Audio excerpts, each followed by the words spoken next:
Howdy, folks. Welcome to the channel, Rockin' the Country. I'm Don. I've got a gift request from none other than GW, George Woodruff, who is George Jones's worldwide #1 fan, and he is a huge fan of Tammy also. So, GW, thank you for this gift, my friend. And I started calling George Woodruff GW simply because he was requesting so many George Jones songs, and it could get confusing when I say, and George said this, and George wanted me to tell you guys this, and it sounds like George Jones wanted me to do it. So I just call him GW, which he graciously accepted that moniker. So the ceremony, it's a gift request. Thank you for this gift, GW. And it's Tammy, Wynette, and George Jones. So let's find out what we've got with the ceremony. And GW, George wanted me to do live versions. I've got another one, a duet with Tammy and George, coming up tomorrow. So let's see what we have here. Dearly beloved, we are gathered together in the presence of God and these witnesses to join this man and this woman in the bonds of holy matrimony.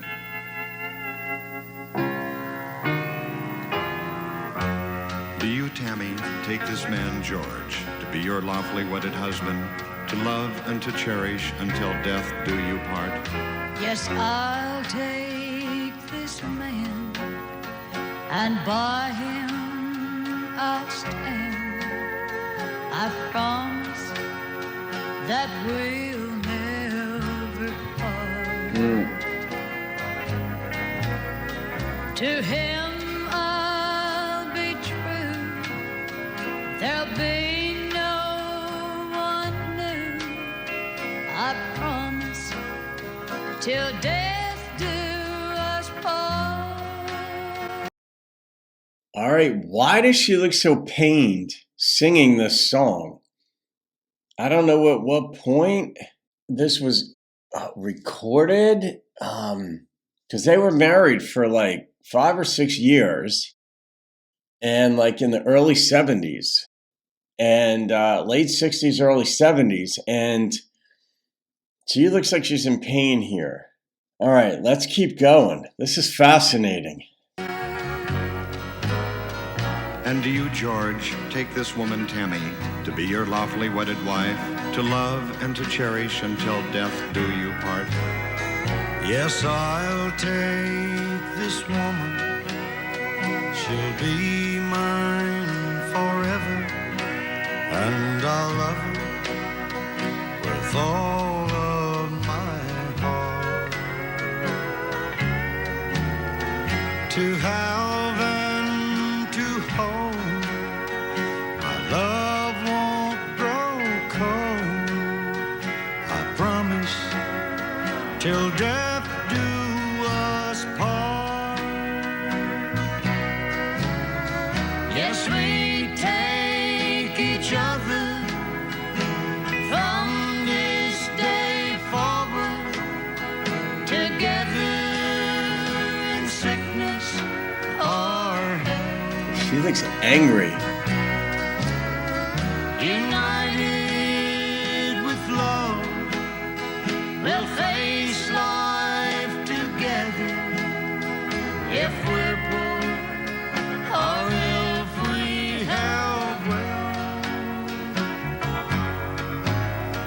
for better or worse, you'll always come first, and no one can keep us apart. Yes, we take each other, forsaking all others, together till death do us part. I now pronounce you man and wife.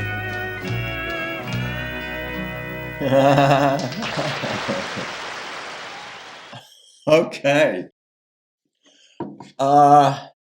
If you didn't know the history behind them, like my questions might seem unfounded, but they had issues. They did divorce. And, George was probably, it's safe to say his drinking and whatever else was going on there, issues were largely responsible for their issues, certainly contributed in a big way. So when I look at how solemn Tammy was in this, even George was, and maybe he was feeling pangs of guilt, but maybe not. I don't know when they did this. Maybe they'd gotten divorced. And then 10 years after that came back to do a performance. I don't know when this was. I don't know if they would have done this song, though, 10 years after their divorce or whatever.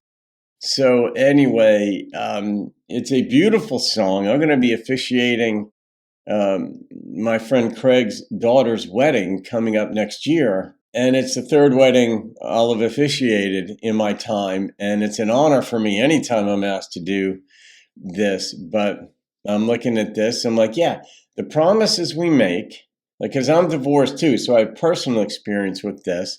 The promises we make, afterwards, other people can say, wow, it's like hypocritical. I mean, look at how George didn't uphold that vow, or look at how Tammy didn't uphold the vow, however people look at it. But it's like, no, you start with those intentions. And if you don't start with those intentions, then I don't know. I mean, what kind of sociological study could you come up with to look at the statistics, if you will, of relationships that did well, that didn't make these promises to one another? Maybe. And, my friend John, who has since passed, he had conducted hundreds of weddings in his lifetime. And he had said, we were either talking one day or he was he was a Bible teacher. He was a funny dude, but he might have been addressing the room. And he said, like, if I could do it my way in a wedding ceremony and all that, the way I would do it would be more along the lines of, when you hurt each other, will you promise to talk it through and come back to one another? When you, looking at the guy, say bad things to her or are too tired to address her concerns, will you try to do better for her? Looking at her, when you, Mrs. Soon-to-be Mrs. So-and-so, think bad things of him and let your mind spin out, will you try to bring it back and let him speak? These kinds of things. And he's like, he just wanted to introduce some sense of reality. That's why I have the premarital counseling playlist here. And so people could see not only, what goes wrong and can go wrong in a relationship, but just to prepare yourself for those tough times. And there are certain songs that address it very well about trying to come back together.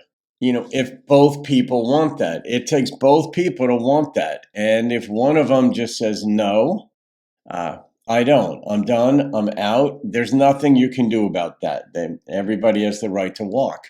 And I think in this case, Tammy walked. But either way, it's one of those songs that I'm not going to put in the premarital counseling playlist, George, because or GW, because there really isn't. This isn't like advice. And you didn't suggest to me that I would do this. I get that part. I'm just thinking out loud here, which is what my reactions are. This is sort of like a standard ceremony. Do you promise to love forever till death do us part?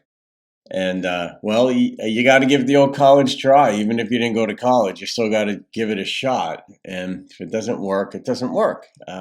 You tried. I don't think the shocking thing now, at this stage, I'm 64.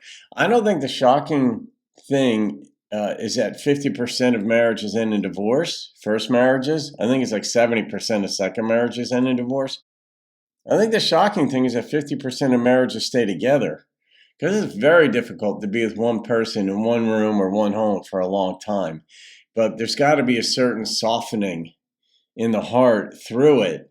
And if that doesn't happen, then on behalf of at least one of them, sometimes both, then you might just agree to hopefully amicably, as much as you can, move along. But Tammy and George could sing.